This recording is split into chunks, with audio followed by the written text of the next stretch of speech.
Hi everyone, our new VAWG Violence Against Women and Girls Ambassadors Group called She's the Moment wanted to talk to you about the International Day for the Elimination of Violence Against Women and Girls, which was on the 25th of November. This group is new for JCG and we're hoping to get other groups at other schools like this too. We're all going to talk about different issues surrounding women, surrounding violence and different forms of abuse. They're sensitive topics, so make sure that you know who you can talk to in the school. I'll start us off with the effects of pornography on women and girls. Porn is always a particularly hard topic to talk about because it's a bit awkward, but we need to talk about it to show the negative effect it has on men and boys with their thoughts on sex or any gender, because the dangerous, harmful and degrading things that circulate the internet have become normalised when it really shouldn't be. Porn frequently resorts to images of the submission of women to men and creates the horrifying idea that women are merely there for the benefit of the man. This can cause some men and boys in society to believe that they're superior, which can cause lots of other problems. It's also scary as it would backtrack on the work women have done over the past 100 years to try and abolish the patriarchy and work on equality. A lot of porn also shows the degradation of women and further shows abuse disguised by the normality.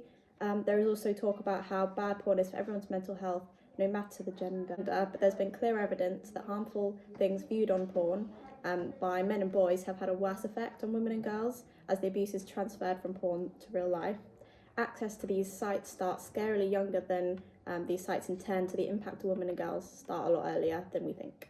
Hi everyone, today we are talking about something that affects far too many women and girls worldwide, violence in relationships. It often starts off with small warning signs, which we call red flags. Recognising these early can help protect yourself and others. Violence against women and girls does not always have to start off with physical harm. It often begins with behaviour that seems minor but grows over time, like control, disrespect or isolation. These are called red flags and we need to look out for it.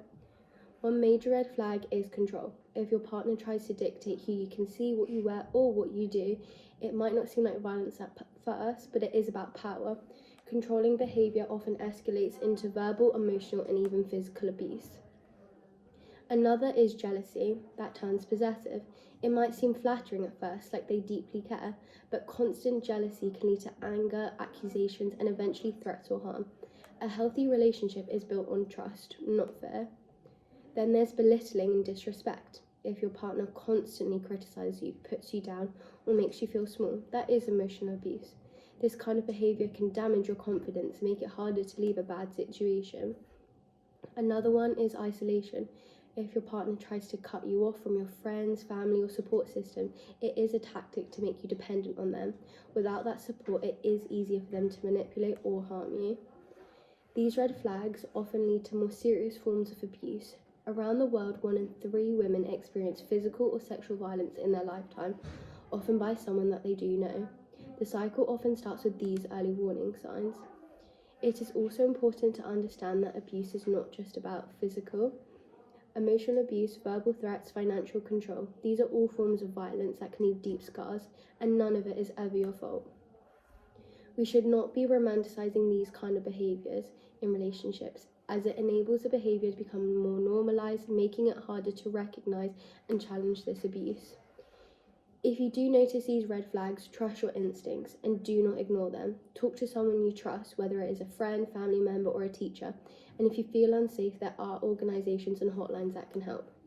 Let us remember that every woman and girl deserves to feel safe in their relationships. Spotting red flags is not just about protecting yourself, it's about breaking the cycle of violence and supporting others. Hi everyone, me and Krista are going to talk about domestic violence. So, domestic violence is defined as a pattern of abusive behaviour towards an intimate partner in a dating or family relationship, where the abuser exerts power and control over the victim. The reality is that, in Jersey alone, domestic abuse accounts for 15% of all crimes. Across the UK, the police receive a domestic abuse-related call every 30 seconds, and this is bearing in mind that less than 24% of domestic abuse crimes are ever reported, leaving countless victims trapped in silence and isolation. Domestic violence is the most commonly known abuse, yet figures show that we are nowhere near close to solving this issue. On average, 1 woman is killed by an abusive partner or ex every 5 days in England and Wales. Unfortunately for many victims, leaving isn't simple. The ongoing physical and emotional abuse makes victims feel scared, isolated and embarrassed. Because of this, it takes on average with 7 attempts before a woman is able to leave for good. The effects also reach young people. 41% of girls, aged 14 to 17 in intimate relationships, report experiencing sexual violence from their partners. And while 93% of defendants in domestic abuse cases are male and 84% of victims are female, women are 3 times more likely to be arrested for incidents of abuse. However, although these figures are shockingly bad, more initiatives are being put into place to prevent the domestic abuse crime rate from rising, such as Clare's Law. Recently, police in Jersey are encouraging people to make better use of Clare's Law to prevent domestic abuse. The Domestic Violence Disclosure Scheme, known as Clare's Law, is intended to provide information that could protect someone from being a victim of domestic violence and gives people the right to ask police if their partner has an abusive past. The initiative is named after 36-year-old Claire Wood, who was murdered by her ex-boyfriend, who had a history of violence against women which she was unaware of. This is a crucial law in order to prevent domestic abuse, as police often hold multiple reports of abuse from different victims of the same perpetrator. Serial abusers don't stop, but Clare's Law can reveal and disrupt these perpetrators. Hi everyone, I will be speaking on the issue of online violence. Online violence against women and girls is a growing crisis that affects millions worldwide. Studies show that over 85% of women globally have experienced or witnessed online violence, including cyberstalking, sexual harassment, and threats of physical harm. In the UK, research reveals that 1 in 5 women aged 18 to 24 has experienced online sexual harassment. Teenage girls are among the most targeted, with 1 in 4 experiencing online harassment, including unwanted sexual advances, threats, and relentless bullying. For girls aged 15 to 17, the rates are even higher, with many facing body shaming, cyberstalking, and exposure to explicit content they never asked for. Social media platforms like Instagram, Snapchat, and TikTok, which many of us use daily, are some of the most common spaces where this abuse happens.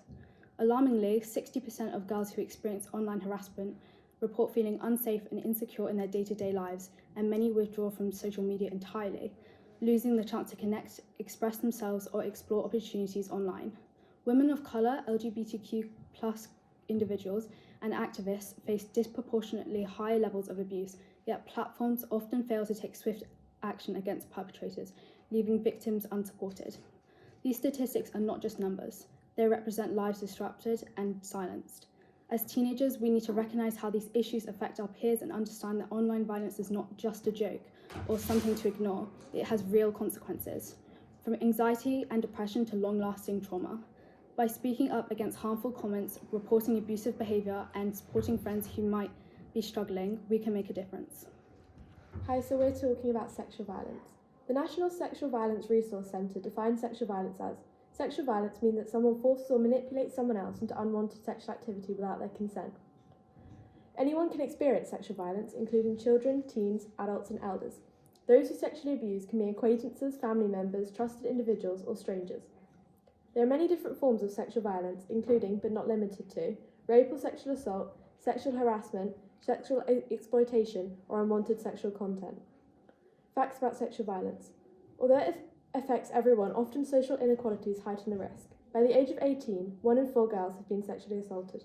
At some point in their lives, 1 in 6 women have experienced an attempted or complete rape. More than half occur before the woman was 18, and 22% before the age of 12. People who sexually assault usually attack someone they know, a friend, a classmate, neighbour, co-worker, or relative. Of adults, 73% knew the attacker, 38% were friends, 28% were intimate partners, and 7% were relatives. Child victims knew the offender 90% of the time. About 40% of sexual assaults take place in the victim's own home. So how we want to end it? The best way to end it is obviously to spread as much awareness about sexual violence as possible. This is through teaching as many people about consent, healthy relationships, and respect in school and communities. We also want to address root causes, for example, gender-based power imbalances. Moreover, we want to provide survivors with trauma-informed care, including counselling. There are places around school which state where you can get help, such as Dewberry House and Jersey Sexual Assault Referral Centre. What to do in those situations and ways to find help. Firstly, get to a safe place, move away from the perpetrator to get a safer location, such as a friend's house or a public area. If you're in immediate danger, you should call the police. You should visit a hospital or clinic to get checked for injuries or STIs. Avoid showering, changing clothes, or cleaning up, as it could be used for evidence against the perpetrator. Lastly, you should reach out for support by informing a friend, family member, or counsellor who can support you emotionally. Or, as I have mentioned, visit one of Jersey's support groups. Today we're going to be talking about psychological violence. So what is psychological violence? Psychological violence is any act which causes psychological harm to an individual. Psychological violence can take the form of, for example, coercion, defamation, verbal insult, or harassment. This includes behaviours such as fear by intimidation, controlling, coercive behaviour, blackmail and gaslighting. So what is coercive control? Coercive control is an act or a pattern of acts of assault, threats, humiliation and intimidation or other abuse that is used to harm, punish or frighten their victim. There are some specific examples of psychological violence: humiliating you in front of others, calling you insulting names such as stupid, disgusting or worthless, getting angry in a way that's frightening to you, threatening to hurt you, people you care about or your pets, if the abuser is threatening to harm him/herself when upset with you, saying things like, if I can't have you then no one can, deciding things for you that you should decide, like what to wear or eat, acting jealous, accusing you of cheating, continually pretending to not understand what you're saying in order to make you feel stupid, or refusing to listen to your thoughts and opinions, questioning your memory of events, constantly wanting to know your whereabouts, and changing the subject when you start questioning the way that you were treated. So some signs you or someone you know may be unknowingly experience psychological violence include, but are not limited to, social withdrawal, low self-esteem, showing signs of distress, change in behaviour, or feeling pressured to stay in a relationship. How do we plan to end violence against women and girls? We want to raise awareness, we want to create a safe place so women can speak freely about their situations, and we want to encourage others to put their ideas into action. So where to find help externally? If you or someone else is in immediate danger, call 999. To report a safeguarding concern for an adult, contact single point of referral. To report a safeguarding concern for a child or young person, contact the Children and Families Hub, and those links can be found on the gov.je website.